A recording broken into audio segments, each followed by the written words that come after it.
as you see, got that doe this morning about 10:30. She walked right under the stand, 3 yards. I mean, you don't even measure it. I mean, she was literally right straight down. Unfortunately, I tried to get it on film, but rookie mistakes with self-filming. My fluid pan head, when I set it, it just started drifting on its own, and I had to take the shot. I made the shot left-handed instead of right. I mean, that was easy. Anybody would have done that. So she ran about 60 yards, and she went up on the hill, and she ran up on the ridge, and that's where she died. Like I said, about 60 yards.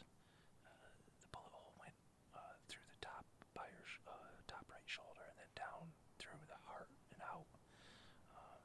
Just totally obliterated her lungs and heart. I'm surprised she ran as far as she did. You'll see on the video how much blood she lost. So anyway, JT had court today at 1 o'clock. He was sitting in his camouflage pants and his dress shirt and on Zoom meetings, working for clients today in court.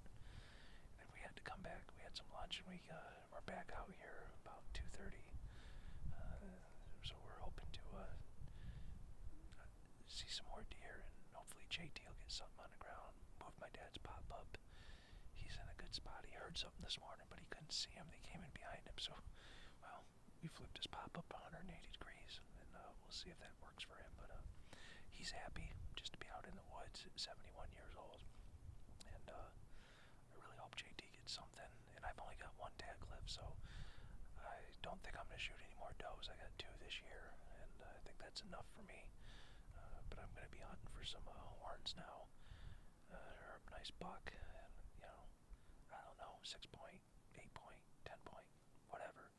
But I'm going to shoot a buck this time, so looking forward to it, and we'll catch you guys at the end of the hunt. See you later.